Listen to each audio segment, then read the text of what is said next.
get out of that. But they wanted you to do that? Oh yeah. Oh, I came from. My dad I was wanted me to be arranged a marriage. nun.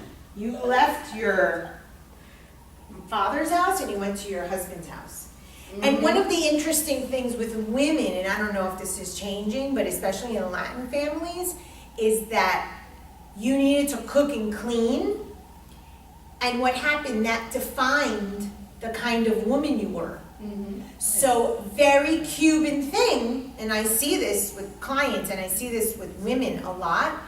Oh, if the house isn't clean, if the beds aren't made, if the food isn't made, then you're a bad wife. Would you agree with that? No, but if they don't work and ain't doing shit, then yeah, I kind of do agree. Okay, but when you say if they're not working or doing shit, what are you defining doing They shit? don't have a job. They don't have a job, So their financial. job is homemaking. Okay, so if you're not bringing in financial sort of contributions, then your contributions are the home. Like, absolutely. Okay, and that's not an untraditional view. I would think a lot of people agree with things like that. Then you would define the wife as good or bad depending on how clean or how good the food is or how organized the drawers are? No, that's a little bit too vague. No, I feel like there was a time where for a year or so, Tiff wasn't working, and she even said to herself, she was like, I suck as a homemaker, I need to get back to work ASAP, you know, and then that's when we finally realized, like, all right, this is a 50-50 thing, like, I don't gotta clean too, she's gotta clean, like, it's one of those things, Okay. like, readjusting the situation, but I gave her a chance, like, she wanted to do it, you know, so. And she's Latin? Yes. Okay, I see Cuban. I see that a lot with Cuban clients, that the way that they identify, the way that they define their identity is if they cook, they clean. And a lot of times, yeah, and then a lot of times the husband leaves or strays, and they're like, I don't know why, I cooked, I had the food every night, I cleaned, and you tell me if I'm wrong from a male perspective, but does that really matter if you're not being heard, if you're not getting laid, if you're not getting the individual attention as a man that you want? Does it really matter how good the food is and how clean the clothes are? No. I think it depends. If you're like in a really long relationship, like a marriage of 30, 40 years, you know, I think that sex becomes like a secondary thing. Well, and we talked about that That's a the few weeks downfall ago. right there. Well, we Just talked letting you know. about that a few weeks ago, Just letting you know. how passion reduces and intimacy increases. And that there's many theories, and if you don't have the handouts, I'll give them out to you. There's different theories, but they sort of talk about how you have to work at what becomes very natural at the beginning of the relationship, which is to jump each other's bones or to have sex twice a day or 3 or 4 times a week, later on becomes more of a chore. But the intimacy in terms of sharing, whether it's something related to the child or whether it's a bill, but it doesn't mean that the physical intimacy isn't important. It just becomes on the back burner that it has to become more of work than the other things. So you have to work at it. I had a client this weekend. So you know that I work with other dimensions and things. And the woman is like, do I have cancer? She had an elevated white blood cell count. She was concerned. And when I go into what I call the Akashic Records, which is what I read, I said, may I ask you a very personal question? New client, I didn't know her. And she's like, of course. And I said, are you having sex with your spouse? And she's like, no, we hardly have sex. And they had been married, I presume 18, 20 years, something like that. And I said, you're in need of warmth. You're in need of the touch. You're in need of the physical contact. So perhaps, as James very clearly and boldly says, oh hell no, the man might need the sexual intimacy, which I don't doubt that the women do too. I think that's a stigma. But she needed the after. She needed what came after the sex. She needed the physical contact. And she needed calorcito, she needed the warmth. And so we ended up having this conversation about this. And it's not very uncommon that as we get older and you're in long-term relationships, that those sort of things whittle away and intimacy becomes, you know, taking a walk, or talking about the grandkids, but it doesn't mean that the physical body doesn't need the physical touch. We're human beings, we need warmth. There was this anecdote, bless you, that you just confirmed that you need some warmth. Some physical touch. There you go. You see, it's always on point. There's this anecdote I heard in a class once. I'll massacre it, but you'll get the gist. You know porcupines? They have pinchies, and they say that porcupines, when it's cold, will huddle together, and the things pick and spike and spoke and hurt and whatever. And they say, would you rather be cold, or would you rather just have a little bit of, you know, pinchy and spikiness, but be warm? And what that speaks to is no one is perfect. Sometimes people aren't the greatest or harm you, or, you know, not because I don't think that it's the intention, but we're different, everyone is different, so everyone has different views of things. But would you rather be huddled together with the warm body, even if it pinches at times, than to be cold and like alone? And so part of, and this rabbi researched this, there was this rabbi several years ago, I think he was on Dr. Phil talking about his book, but I don't remember him, but you can easily Google him. He did an experiment with his congregation members. And he had them, they were married a long time. I don't remember what the cutoff, 10, 12 years or whatever, and above. And he said, you have to have sex for 7 days in a row. That sounds like a chore. More sex, Sex. less fighting. Rabbi Shmuley? Shmuel, yeah. What is it? More sex, what? Less fighting? How to have more sex and less fighting. Rabbi Shmuley. Well, that's true. Dr. Phil. So Or you could he... fight and then have makeup sex. So the masculine just spoke. That becomes an issue. Just saying. But you've got kids, you've got jobs, you get home, you're tired. That sounds great. But this has been something I used to say. Men can get into a car accident, can get fired, can get into a fight with their best friend. They get home, their solution for everything is sex. Women have to have So the perfect day. So simple. So simple. Basic concept. Women can't understand that. Can you repeat that one more time? Jeez. Women have to have the perfect day. Nothing can stress them out. They can't feel fat. The lighting has to be perfect. They need flowers. And then maybe you'll get sex. It's possible. Honestly, I don't Unless they fall asleep. understand. Oh When you're my like, They, wow. I have a headache. What? Yeah, but you don't have kids. You're not married. You're not dealing with older parents. You haven't layered on. And you haven't been married for 20 years. So it's very easy to put sex on the back burner. I'm not saying it's right. I'm obviously here giving counseling advice for clients to have more intimacy, but this gentleman, this rabbi, what he did was he took 7 couples or 20 couples, I don't know how many couples, and he said you have to have sex for 7 days in a row. You think that the men wanted sex every night? Very few of the couples made it to 7 days. A lot made it to 6 days, some made it to 4 days, but what they did find was that they had more intimacy as a result.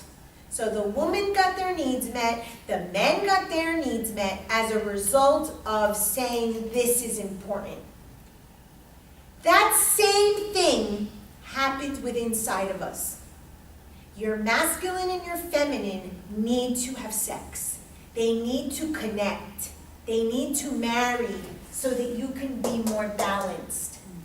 where do you get the balance of your masculine and your feminine traits? Is that like a personal question? Mom and dad, I guess. Take the answer for everything. Origin story. When in doubt, circle origin story. If I ever gave a test, that would be 90% of the time the answer. Mom and dad. Mom and dad. So let me repeat for you guys. There's 4 ways the subconscious forms. The first thing is the moment of conception. The moment that your parents conceive you, whatever they're thinking, good, bad, or ugly, becomes you, becomes you, becomes you, becomes you, becomes me. That is what your chart shows you. And I'm going to show you today how easy, in a second, granted, you have to study a little bit, and I'll teach you what to do, and I'm going to give you the handouts at the break. I'll make the handouts of that. And when you guys get your charts, you'll see it. The relationship between the sun and the moon in the chart tells you how your parents were getting along, and if you're masculine and feminine, get along or hate each other. This is so me. There are people, do you know your moon? Yeah, Aquarius. Oh, so you're at odds. Your parents didn't like each other. I know that how? Because I know the crosses. So you guys haven't, we weren't in that class, but I'm going to repeat. In astrology, there are 3 crosses. This you want to write down, or at least take a picture. You have the cardinal cross. You have the fixed cross. And you have the mutable cross. Why is this important? This is important because it is going to tell you. That's why you can ask a client their birthday, hopefully their birth time, but not even you need the birth time for this. This you could do with just the person's birthday. In a minute, before the client ever walks in, you already know their masculine and feminine energies, if they're at odds, if they're united, if there's a struggle. It's amazing. In a minute. Something so important. We can sit here and talk all day about the masculine and the feminine archetypes that live within us. So we'll talk about the permission and the protection in a second. Okay, so I'm going to write the words because you guys don't know the symbols yet. The cardinal is Aries, Libra, Cancer, Capricorn. And I'm going to give you a sheet of all of the words for all of the signs. And we're going to go through the moons so you can see how people want to be loved. Why do we need to know why people want to be loved? What part of the subconscious is that? What layer? Pregnancy, yes. So I said that there's 4 ways that the subconscious develops. Number 1, the moment of conception. This, we'll finish in a minute. The sun and the moon in the chart. Can we see yours? Pisces and Virgo. Oh, so you're at odds. Her parents had an inner conflict, but you're like 0 to 1, 0 to 1. I hate myself, I love myself, I hate myself, I love myself. That's one of the worst. It's okay, you can tell me to fuck off. I love it. It's all in love. It's all in love. I love you too. So the sun is here and his moon is here. Okay? We haven't gotten to that, but that's the mutable. So the placement of the sun and the moon and the signs will tell you. Now the moon, you have your moon in Virgo? No wonder you're a nurse, but oh, poor you. Poor you. My sister has a moon in Virgo. So you're a Pisces Virgo. Oh God, I have to love you. Yes. And a Cancer ascendant. Oh, James. Oh my God. You know the funny thing? No, I have You the knew this when we ascendant. first Oh, I feel sorry. I have the ascendant Scorpio, the sun Scorpio, and then the moon in Aquarius. Oh my God, conflicto. Those are inner conflicts. That's where the masculine and the feminine can't get along. So without even meeting your client, you already know that they struggle with these two aspects, because your father is the sun, the hero archetype. I need like 12 easels so I can. I think it's here. Oh. So your father is this sun hero archetype. The moon is the caregiver.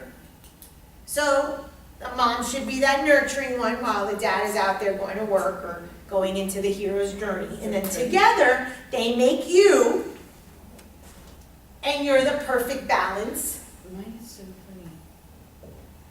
of mom and dad. I have. How many people have this? 0! 0! I have- None of I us! have the Sun, Mercury, Venus, and Chiron. All in Scorpio? Yeah. And Saturn, I think. Okay, so you are major magician, major bruja, bruja, major. Because if you have a lot repeating in your chart, I have 5. that means that you have 5 on a scale of 12. She has 5 tipping her over in the magician, because Pluto rules Scorpio, and that's all on this sheet that I'll give you copies of. And that's the stuff you're gonna have to learn if you wanna use this, but seriously, it's so quick. You could do it 5 minutes before a client gets there. You can even develop a sheet, maybe I'll develop that for you, so that when you see on the person's birthday, you could circle, circle, circle the 3, and then you already know. Because that's what I do to get their archetype, okay? So you have a very strong Plutonian or magician Scorpionic archetype. Okay, and every archetype has positives and has negatives. Nothing is perfect. Everything has downfalls. Your mom is the nurturer, the one that should nurture and cuddle and protect, should. I'm just telling you as part of the archetype. This does not mean that it is true. The sign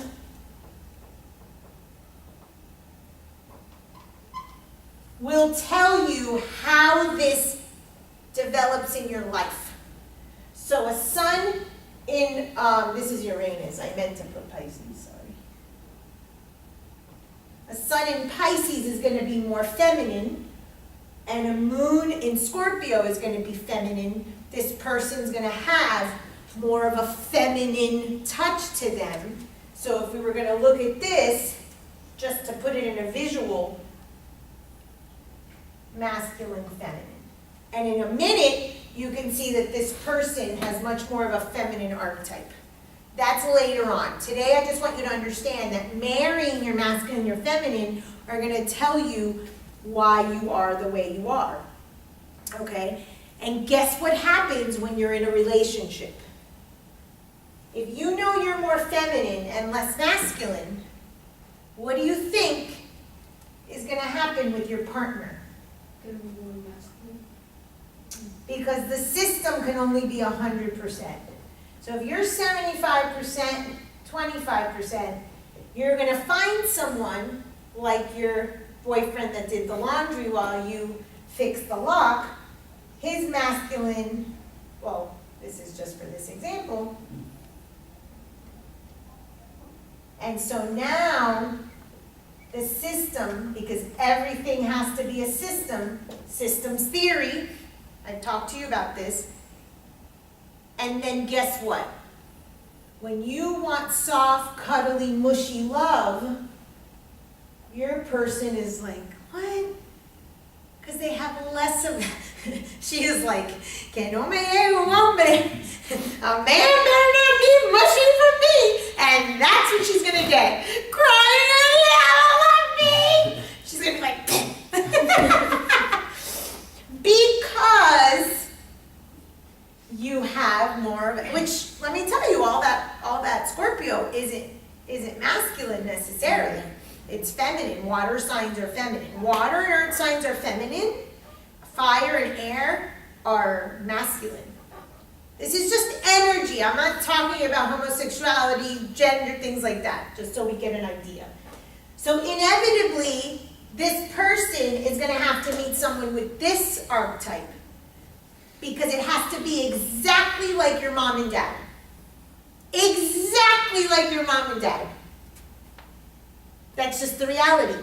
So Rebecca's not here today, but Rebecca, a few weeks back, we did a counseling session with her, and we learned that she has a boyfriend and this guy that liked her. And she's like, I don't want to be with him, I love my boyfriend. But she liked what he gave to her. And one of the things was that her father wasn't reliable. Her father was absent.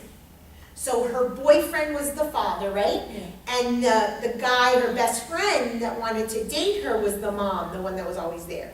So we're always repeating the patterns. And it doesn't matter if mom was the reliable one, this guy was a guy, but he had to have a feminine nature in order to fulfill that role. Okay? So let's go back to this, and then I'll explain what the crosses mean, and then you can see it in your chart. The fixed are next 4 signs. Leo, Taurus, let me put Taurus first. Taurus, Scorpio, Leo, Aquarius. And then the mutable is Gemini, Sagittarius, Virgo, Pisces.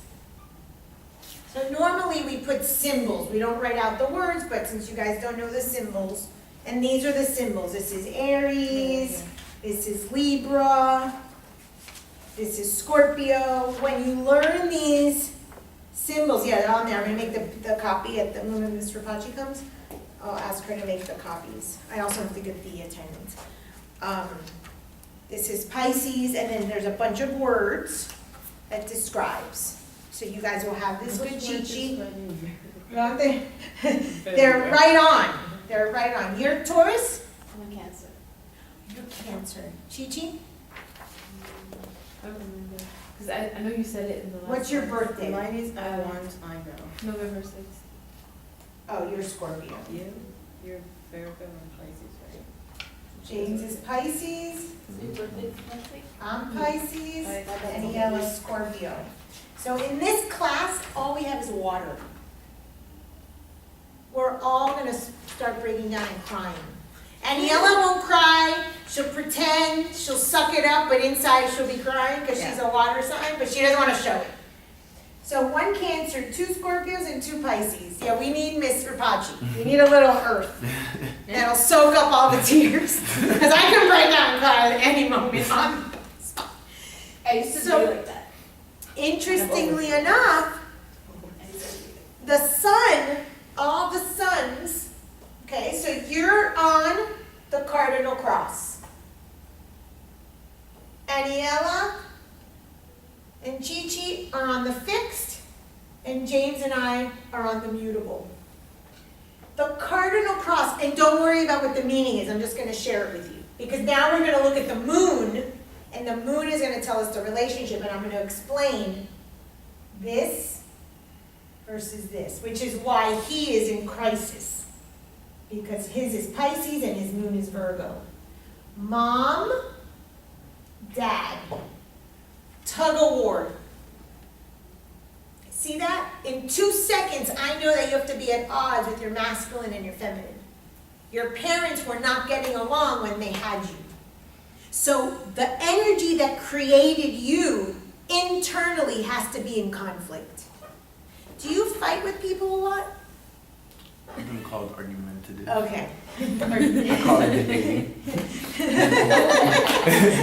Because it was built on debating, and if you got something to say, I got something to say, then we just put it out. But I'm very quick to hash. Like if you prove me wrong, then hey. That's the Cancer ascendant. We're not covering that today, but that's why. That's that one that sort of mediates. Okay?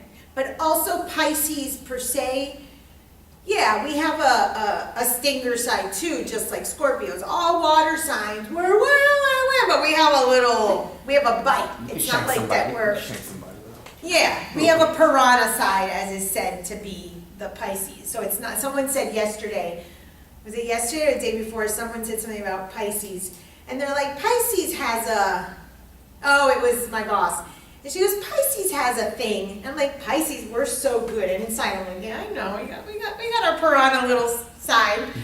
Because every sign has different levels of consciousness. I'll bring that next time. Every sign has 4 animals.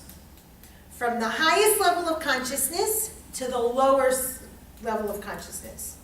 Our lowest level of consciousness is piranha. That's why consciousness is a choice. Super important. Consciousness is a choice, people. Did I spell it wrong? It's fine. We know what you're trying to say. cannot see it. I always spell it wrong. Consciousness is a choice. You are not born to a level of consciousness. You choose to be aware. You choose to make behavior change. You choose to be at the level of consciousness that you want to be at. We choose even when we're not choosing. What was that? We choose even when we're not choosing. I mean, a choice. Exactly. Because if you're choosing to not change, you're choosing to not change. And you stay at that level. So I'm going to bring that. Can you make a note and then I'll tell Mr. Patrick? Each sign has 4 levels of consciousness. And each one has an animal that represents it. So it's like a visual. We know piranhas versus, let's say, dolphins.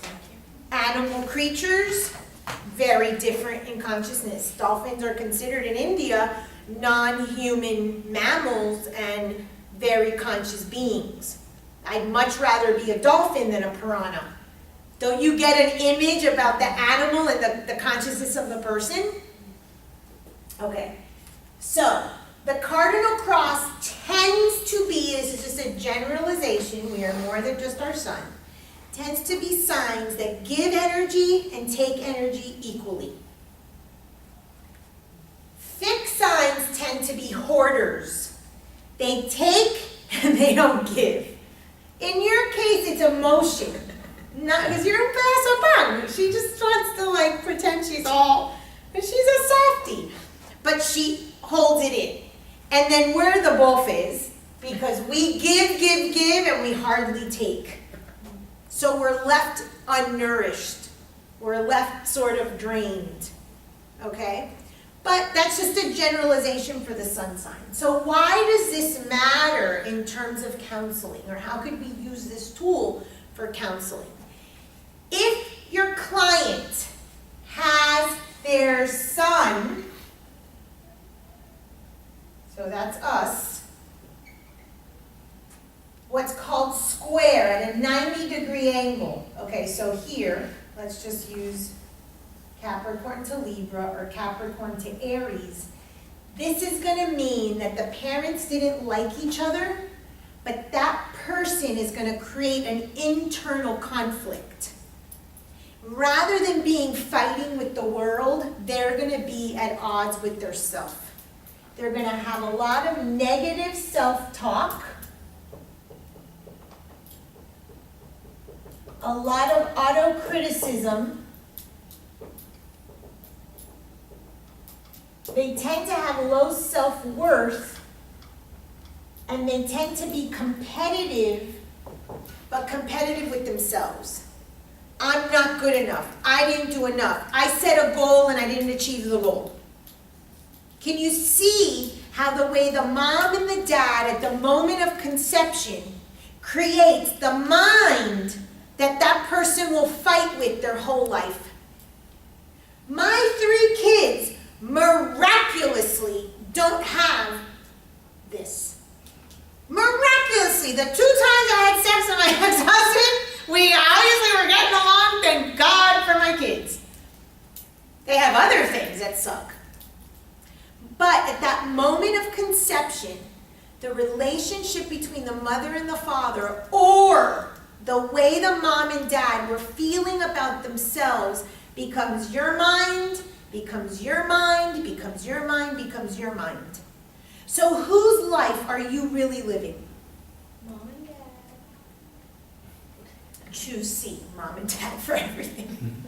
I had a client this weekend. You know how they always say, if in doubt, choose C? Okay. I had a client this weekend. She touched me so much. Wow, she was just an amazing woman. Seems inappropriate. I'm joking. What? It's a joke.